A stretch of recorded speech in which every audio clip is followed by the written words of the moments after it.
Chapter 12. Let love and faithfulness never leave you. Bind them around your neck. Write them on the tablet of your heart. Proverbs 3:3. Let me get this straight. You're going to a tropical resort to dive with a friendly dolphin? Cindy is in a mood. And you call that work? Well, it's not exactly like I'm going on a vacation to lay in the sun. I'm simply going to do my job. My answer sounds a bit lame even to my own ears. Not a vacation. Look out the window and tell me, what do you see? Cindy throws the curtains wide open in our small coastal apartment. There are broad rivulets of rain coursing down the window. Beyond the glass, the afternoon sun is dark and dismal. Long walking shadows stalk the sunless horizon under a low ceiling of dense clouds. Over the raging ocean, a thick wall of thunderclouds marches against the shoreline. Huge waves pound the rocky beach, while trees bend and sway wildly to the thrust of gusting onshore wind. Strewn on the ground, large broken branches attest to the storm's fury. Triple bolt of lightning stabs down from the clouds, strobing the dark landscape with harsh electric light. Seconds later, the rolling thunder rattles the glass pane before me. I turn and look at Cindy, then cautiously say, I see a storm. It's a major winter storm, protests Cindy, who is bundling in several layers of warm clothes. An electric heater in the corner glows ruby red, but its pitiful heat barely warms our tiny apartment. Stephen, you're heading out for a Caribbean vacation on white, sun-baked beaches to swim in warm tropical water with a dolphin buddy. Cindy glares at me. It's not fair. I lower my head, acknowledging that I am truly a rascal, then carefully put my arms around the woman I love. Though Cindy is tall and slim, she feels bulkily wrapped in so many garments. I'm sorry I have such a fantastic job, Cindy. I apologize, while stroking her long hair. Cindy fakes a sniffle. Working my emotions a bit harder, I have to stay home alone in this freezing apartment and study for my finals while you get to have all the fun. Cindy, I hazard cautiously, just last month, weren't you out on a Cousteau dolphin expedition of your own? Cindy steps back and pretends a surprised look. So? Weren't you swimming in warm tropical waters with dozens of dolphins cavorting about you? I push my case relentlessly. Well, sometimes there were only half a dozen or so dolphins, and one day it rained, and we couldn't even lay out in the sun, answers Cindy in a small, wounded voice. Also, didn't you have to get special permission from your professors so you could take time off from school? I'm being ruthless, but it is the only way to win with Cindy. Okay, Cindy concedes. You can go swimming with your lousy dolphin. Immediately, I sense trouble. Cindy never gives in that easily. Cindy snuggles against my chest and asks, did you know that a storm on the coast means fun in the mountains? No, I've never heard that before. No, of course not, laughed Cindy. I just made it up. However, do want to go snow skiing. Cindy begins pulling ski boots and poles out of her sports closet. Where most women have clothes in their closets, Cindy reserves half of hers for sporting equipment, not counting the stuff crammed in the back out of view. I can see mountain climbing rope, a skydiving rig, scuba equipment, a high performance water ski, and a mountain tent. In our bedroom, over the dresser, four bicycles are hanging upside down from the rafters, two mountain bikes and two road bikes. Draped from the sides of the rafters are 8 sets of downhill and cross-country skis and 2 surfboards. Lacking any room, her windsurfer is tied outside to the railing of our second-story patio. Did I mention that she runs with the varsity men's track team at California State University, Los Angeles? No, she doesn't get to compete with them. She just enjoys the competition. But what about your finals? Silly, laughed Cindy. I'm a straight A student at Cal State. Besides, if I have to be cold, I might as well enjoy it. Work hard. Play harder. Cynthia Elizabeth Arrington. At that moment, it is easy to see why I married Cindy. She is the most fun person I know. While helping her gather our ski clothes, I realize that I'm going to have to work harder at involving her in my adventures. As we are happily heading out the apartment door, Cindy pokes my tummy. Been putting on a bit of pork, have we? She quips. Following Monday finds me rustling through crates and boxes in the basement of the Cousteau Expedition office in West Hollywood, California. My snow skis are still strapped to the hood of my car as I begin to ready all the equipment necessary for a filming expedition, all packing underwater cameras, cinema lights, and dive gear into their protective cases. My mind startles at a familiar memory. In my hands, I am holding an old-fashioned double hose diving regulator. Almost all divers now use the higher tech single hose regulators, but this antique happens to be a favorite of Captain Cousteau. The older regulator is better suited for filming purposes because it exhausts its bubbles at the tank manifold instead of under the diver's mask. The Navy favored the double hose regulator because of its greater reliability.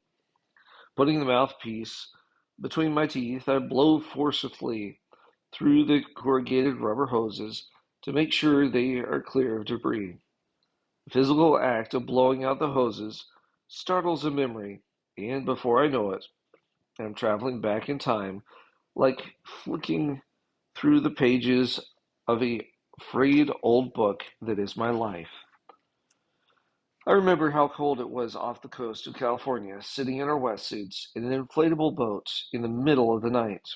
In the distance, riding low on the horizon, I see the lights of Vandenberg Air Force Base.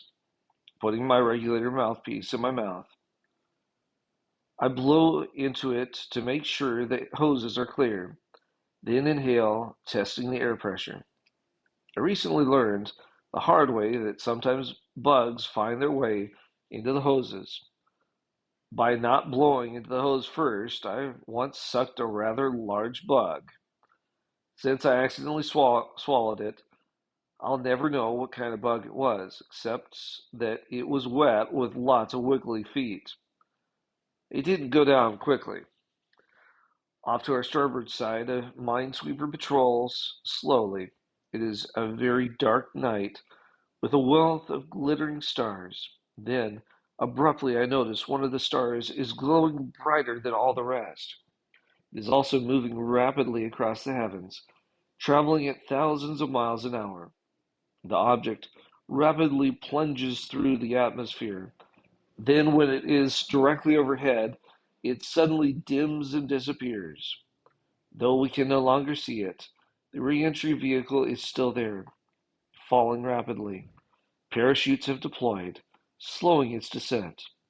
The Space Command at Frontier Control is doing an excellent job of pinpointing the missile's exact re-entry coordinates. Jerry Fontaine, who is sitting next to me, fires up the outboard engine and speeds towards what he assumes to be the missile's splashdown point. Knowing he cannot see the falling missile any better than I can, I voice my concern. Don't you think we should wait until it hits the water? I want to get closer, he yells back. But if we can't see it falling, looking desperately upwards, it might just fall on top of us. Nah, Jerry is overconfident as usual. The chances of it hitting this little boat are slim to none. I don't care what the chances are, Jerry. Saltwater spray is obscuring my vision. It is a missile warhead we are talking about. And this is just an inflatable rubber boat. Just then, something dark passes between us and the stars. Whoa! Yells Jerry as he thrusts the throttle to full and turns the boat hard to port. The reentry package hits the water not 50 feet from our little rubber boat. We quickly motor over to the floating missile warhead. As we jump into the cold, dark water, the minesweeper arrives and turns on its powerful searchlights. It will take us a few minutes to rig the lifting harness. Just before slipping back under the water to make sure nothing is tangled, I glance at the sailors lining the rail. Two of them are standing ready with M16 automatic rifles. The captain is worried that the ship's bright lights and the beeping radio signal from the missile's warhead might attract a shark or two. Personally, I'm more worried that one of the shooters might mistake us underwater for potential targets. It takes only several minutes to finish rigging the lifting harness.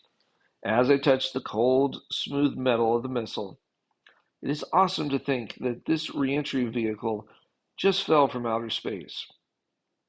Jerry gives the thumbs up to the minesweeper's skipper that we have successfully attached the lifting bridle.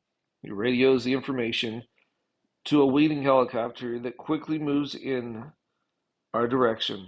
I watch the twirling blades as the helicopter maneuvers directly over us, then lowers a lifting hook.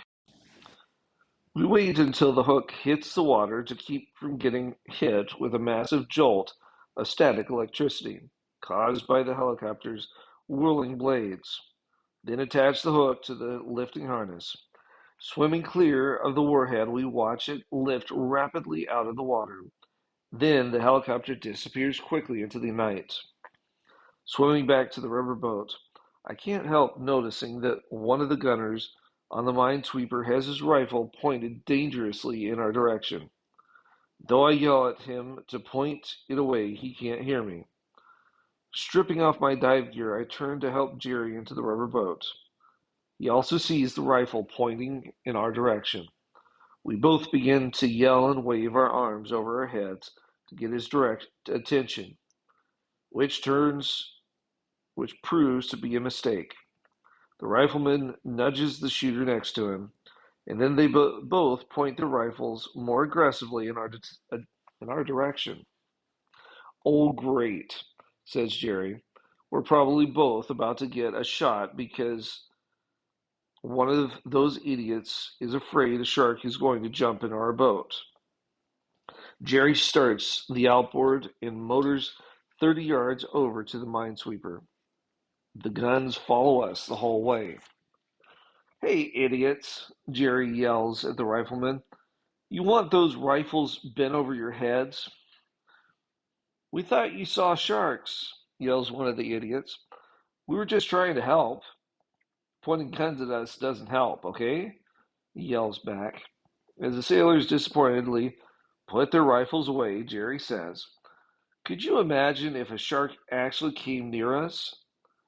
Those two would probably have riddled our rubber boat with bullets. Not to mention that you almost put a missile warhead in the same rubber boat," I chime in. Jerry laughs. "Kind of close, wasn't it?"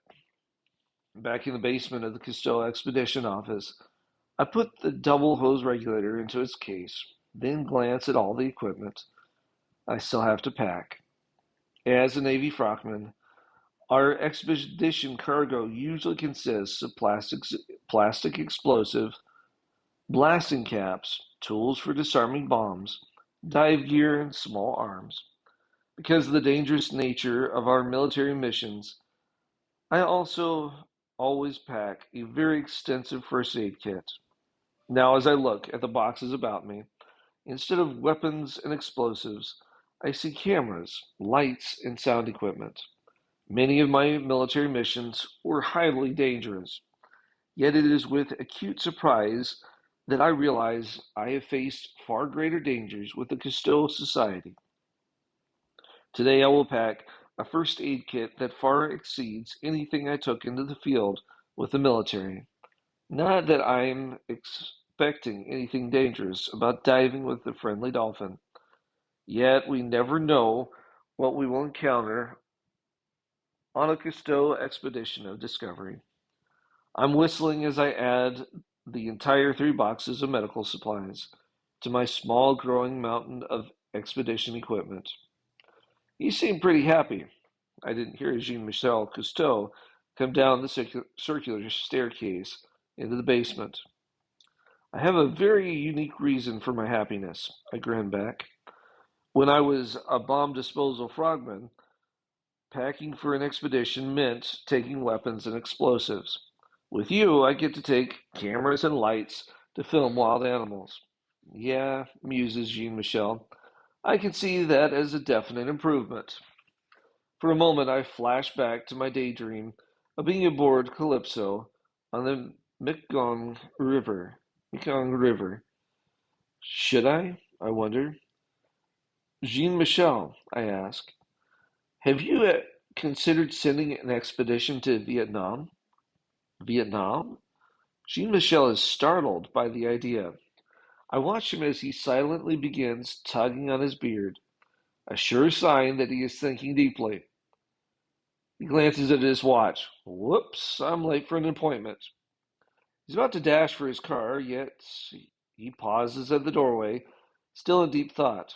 You know, Steve, he asks, wouldn't it be kind of interesting having an ex-Vietnam veteran like yourself on an expedition of rediscovery going up the Mekong River? I stare at him in wonder. Jean Michel is echoing my dream. Of course, Alcyon is too far away. He again glances at his watch, on the verge of departing. We'd have to send Calypso. My mouth is hanging open. I've got to go. Jean Michel leaves for the underground parking spaces. Then, at his car, he yells, I want you to think more about this Vietnam thing. We'll talk when you get back from the dolphin expedition. On my drive home that night, I decide not to tell Cindy about the possible expedition to Vietnam. No, first I want to think of a conceivable way to include her in the expedition. Jean Michel is very enthusiastic about having women join the expedition teams. On a personal level, I very much want to share more of this part of my life with the woman I love. Everything is more fun and more adventuresome when we include the people who are closest to us. Sharing brightness, sharing brightens all that it touches. Command them to do good, to be rich in good deeds, and to be generous and willing to share. 1 Timothy 6:18.